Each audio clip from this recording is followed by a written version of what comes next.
जय श्री राधे कृष्ण। आप सभी का आपके अपने YouTube channel VK Mishra present में बहुत बहुत स्वागत है। आइए सुनते हैं चौथ माता की कहानी। प्रत्येक माह कृष्ण पक्ष और शुक्ल पक्ष की चतुर्थी को गणेश चतुर्थी का व्रत धारण किया जाता है।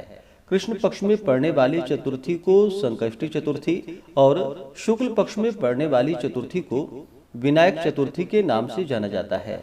ज्येष्ठ मास कृष्ण पक्ष की चतुर्थी को इसे एक दंत संकष्टी चतुर्थी के नाम से भी जाना जाता है। यह व्रत सभी प्रकार के दुख और क्लेशों को दूर करके सभी प्रकार के सुख और समृद्धि को प्रदान करने वाला है। इस दिन विशेष प्रकार से भगवान गणेश जी का पूजन करना चाहिए।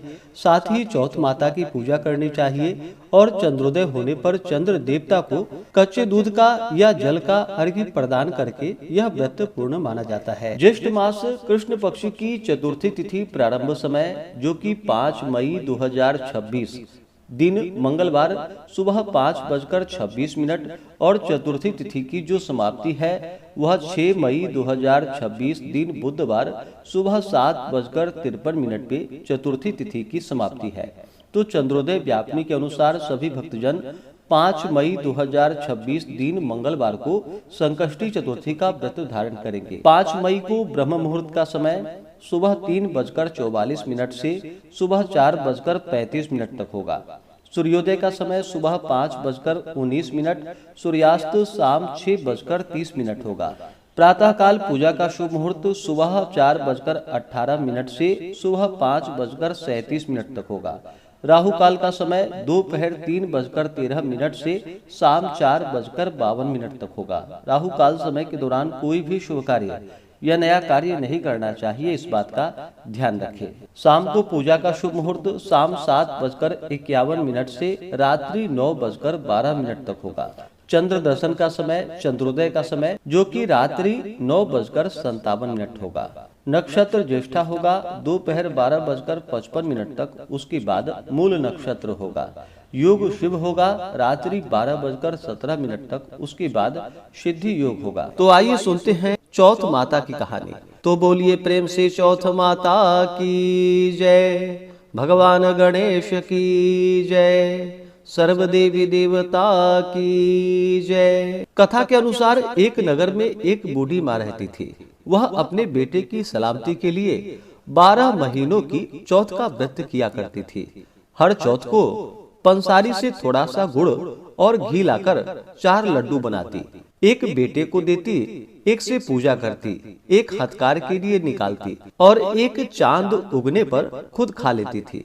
एक बार उसका बेटा ताई से मिलने के लिए गया। ताई ने चौथ का व्रत रखा था। ताई ने पूछा, माँ तो 12 चौथ का व्रत करती है। ताई बोली, तेरी माँ तेरी कमाई से तरमाल खाने के लिए 12 चौथ का व्रत करती है। तू परदेश जाए तो वह एक भी चौथ का व्रत नहीं करेगी। लड़के को लगा कि ताई सच कह रही है। घर आकर माँ से कहा, माँ मैं परदेश जा रहा हूँ, यहाँ तू मेरी कमाई खाने पीने में ही उड़ा देती है। माँ ने समझाया, रुकना चाहा, पर बेटा नहीं माना। माँ ने उसे साथ ले जाने के लिए चौथ माता के आंखें दिए और कहा कि मुसीबत में ये आंखें तेरी मदद करेंगे। वह आंखें लेकर रवाना हो गया।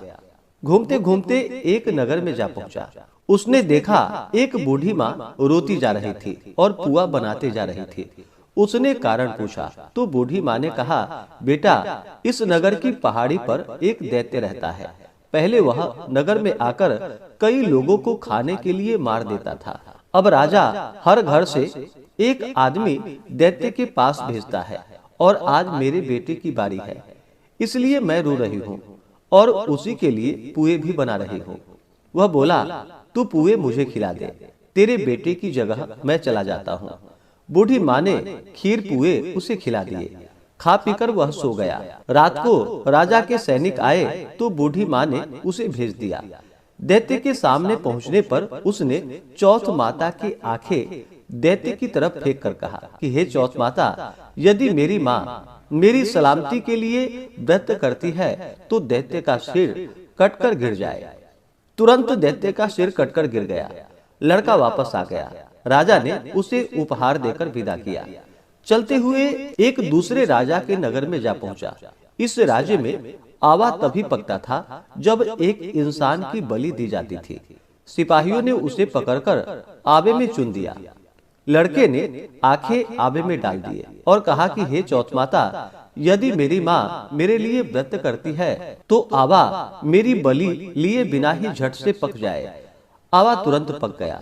आबे में मिट्टी की जगह सोना चांदी के बर्तन निकले।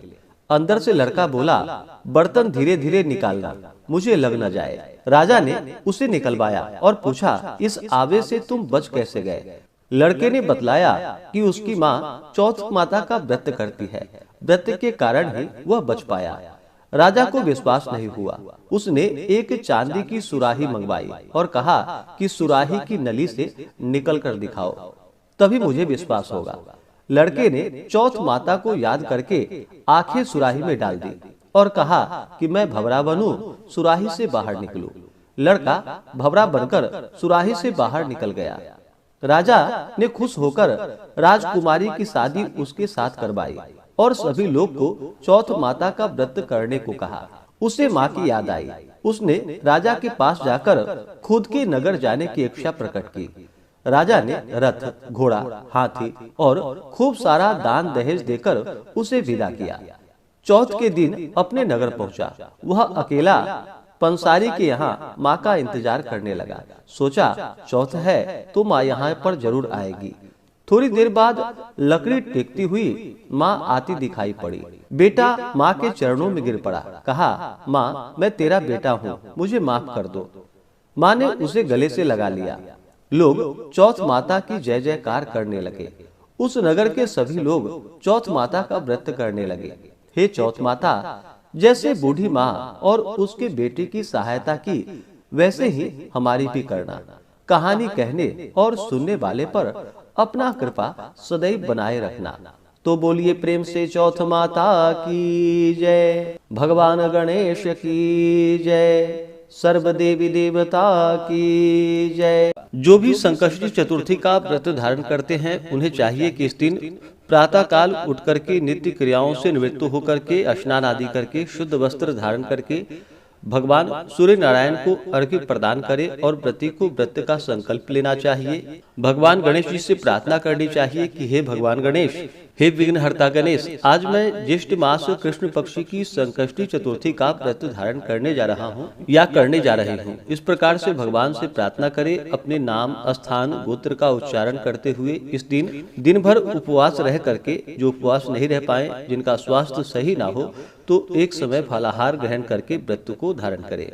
और इस दिन भगवान का, जो कि सुबह के समय में और विशेष प्रकार से, जो कि चंद्रोदय से कुछ पूर्व ही स्नान आदि करके शुद्ध वस्त्र धारण करके भगवान गणेश जी का पूजन करे। साथ में चौथ माता का पूजन करे। इनका गंध पुष्प धूप दीप आदि से पूजन करे। भगवान गणेश जी को विशेष प्रकार से इस दिन हलवा, लड्डू, पूड़ी आदि का भगवान को भोग लगाए, मोदक आदि का भोग लगाए, जल से आचमनी करवाएं। मुख शुद्धि के लिए पान पत्र, सुपारी, लौंग इलायची के साथ में अर्पित करें। द्रव्य दक्षिणा चढ़ाएं। जब भी भगवान गणेश जी को भोग लगाते हैं तो उन्हें तुलसी पत्र नहीं देनी चाहिए। तुलसी पत्र की जगह दुर्वा दल डाल करके भगवान गणेश जी को भोग लगाए। और भगवान गणेश जी को दुर्वा दल अवश्य ही 7 या 21 दुर्वा दल अर्पित करनी चाहिए, यानी कि दूब अर्पित करनी चाहिए।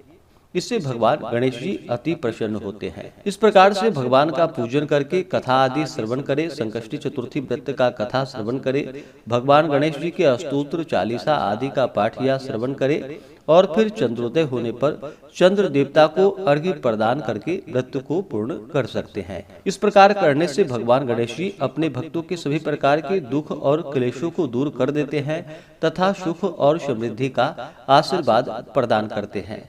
प्रति को व्रत के दौरान शुद्ध और सात्विकता का पालन करना चाहिए। ब्रह्मचर्य का पालन करना चाहिए। तामसिक वस्तुओं का, नशीले पदार्थों का सेवन बिल्कुल भी नहीं करना चाहिए। धर्म का आचरण करते रहना चाहिए। इस दिन ओम गंगणपतये नमः, ओम श्री गणेशाय नमः, इन मंत्रों का जप करना चाहिए। इससे भगवान गणेश जी अपने भक्तों पर अति प्रसन्न होते हैं और अपना कृपा प्रदान करते हैं। तो आशा करता हूँ कि यह जानकारी आपको अच्छा लगा हो।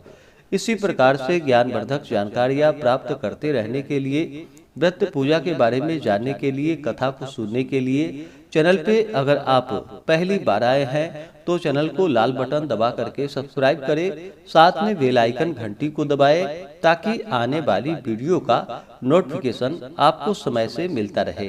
वीडियो को लाइक करें, शेयर करें। सुखी रहें और स्वस्थ रहें। जय श्री राधे कृष्ण। धन्यवाद।